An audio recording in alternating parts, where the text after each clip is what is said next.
ஒரு சவாலான ஒரு நேரம் 15 மாதம் 16 மாதம் அப்படின்னா இப்பதான் தொடங்கி இருக்கிறாங்கன்னு ஷபீர் சொல்றாரு. ஒரு கேபிட்டலைஸ் பண்றதுக்கு அல்லது அதுக்கான முனைப்பை காமிக்கிறாங்க அப்படின்றாரு. இது போதுமான காலகட்டம் அப்படின்னு பாக்குறீங்களா? அது ஒரு எப்படி பாக்குறீங்க? நிச்சயமா அது போதுமான காலகட்டம் தான் கார்த்திகை செல்வன். திரு ஷியாம் அவர்கள் ஒன்று கேட்டாரு, விஜய்க்கு எந்த ஓட்டு வரப்போகுது, யார் போட போறாங்க, எங்கிருந்து வரப்போகுதுன்னு ஒரு $1 மில்லியன் கொஸ்டின் கேட்டாருங்க. அதாவது நமக்கு வரலனாலும் பரவாயில்ல, நம்ம எதிராளிக்கு அந்த ஓட்டு போயிடக்கூடாதுங்கிறது அரசியல் உதவியும். அப்படி பாத்தீங்க அப்படின்னா மதவழி சிறுபான்மையினர் ஓட்டு இது வரைக்கும் கொத்தா அந்த 12% பிளஸ் அப்படியே பாக்கெட்டா வாங்கிட்டு இருந்த திமுக போயிட்டு இருந்த ஓட்டு நிச்சயமா விஜய்க்கு டிரான்ஸ்பர் ஆகுது. அதிமுக ஒரு லாபம். அதிமுக நிச்சயமா விஜய் ஒரு மதவழி சிறுபான்மையை சேர்ந்தவர், அவர் மேலேயும் ஒரு நம்பிக்கை இருக்கும்.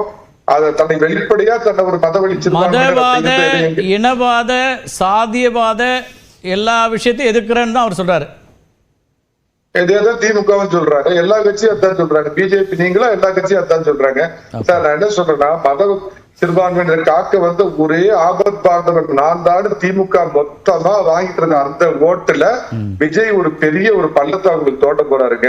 24ல சிறுபான்மை மக்களுடைய ஆதரவை பெறுகிறோம்னு சொன்னதுல அப்ப அங்க வரல, விஜய் கிட்ட போகுதுங்கிறீங்களா? அப்ப வரல சார், ஃபேக்ட் சொல்றேன் சார். நான் அதிமுக அபிஷியல் செய்தி தொடர்பாளர் இல்ல. உங்க பார்வைதான் சொல்றீங்க, நீங்க அந்த இயக்கத்தை ஆதரிக்கக்கூடிய ஒருத்தர் அப்படிங்கிற அடிப்படையில் தான் கேட்கிறேன் நான். உண்மை சார், வரல.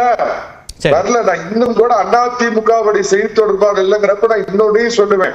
நம்ம வராதுன்னு முடிவு பண்ணிட்டீங்களான்னு தான் கேட்கிறேன். வரலங்கிறது ஓகே, அது 24 ரிசல்ட் சார். அங்க மொத்தமா போயிட்டு இருந்தது, எனக்கு வந்தா டிவைட் ஆகுதுங்கிறீங்க. சரி, போனா அப்படி பிரியணும். அதே மாதிரி இளைஞர்கள் ஓட்டு, இளம்பெண்கள் ஓட்டு விஜயை நோக்கி போகும். ஓரளவுக்கு திமுக எதிர்த்து ஓட்டு போகும். அப்படிங்கிறப்ப விஜய் ஒரு பெரிய பிளேயரா அவங்க ஓட்டை பிரிப்பாருங்க. இது முதல் விஷயங்க. ரெண்டாவது என்னன்னு கேட்டீங்கன்னா, நான் திரும்ப சொல்றேன், ரவீந்திரன் துரைசாமி சொல்ற மாதிரி ஆப்பிள் வேறு ஆரஞ்சு வேறு. மோடி பாட்சா இப்ப பழிக்காது. இங்க 7.5 இல்லாத 4.5 ஆண்டு நல்லாட்சி கொடுத்த பழனிசாமி வேண்டுமா, திராவிட மாடல் என்ற பெயர் 7.5 ஆட்சி கொடுத்த ஸ்டாலின் வேண்டுமா?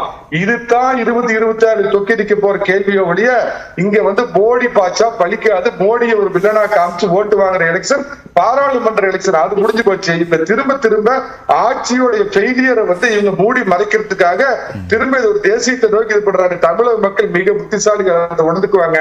வன்னியரசு திரு திருமாவளவன் அவர்களுடைய நேற்றைய மனசாட்சி ஏன் அதிமுக யாரும் வரலன்னு எனக்கு தெரியல.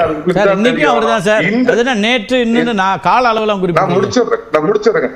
நேற்றைய மனசாட்சி வன்னியரசு அண்ணனோட இன்றைய மனசாட்சி அவருடைய மவுத் பீஸ் ஆதவ அர்ஜுனாவை கூப்பிடுறதுன்னா இன்னும் சில அப்டேட்டான தகவல் நமக்கு விடுதலை சிறுத்தைகள் பக்கத்து கிடைச்சிருக்குமேங்கிற இதுவரைக்குமான ட்ராக்ல பாத்தீங்கன்னா திரு வன்னியரசோ அல்லது மற்றவர்களோ சொல்லக்கூடியதான் திருமாவளவனுடைய கருத்தா இருக்கு. அதை தாண்டி வரல. இன்னொன்னு இல்ல, நீங்க திருமாவளவன் அவர்களை சொன்னதுனால இன்னொன்னு சொல்றேன், அதுக்கு சேர்த்து பதில் சொல்லுங்க. நியூஸ் 18 நேர்காணல்ல சொன்னாரு, 26ல அதிமுக வெற்றி பெறவில்லை என்றால் அந்த இடத்துக்கு விஜய் வந்துடக்கூடிய ஆபத்து இருக்கிறது அப்படின்னு ஒரு கணிப்பா சொன்னாரு. இப்ப அப்படிதான் அதை பாக்குறீங்களா?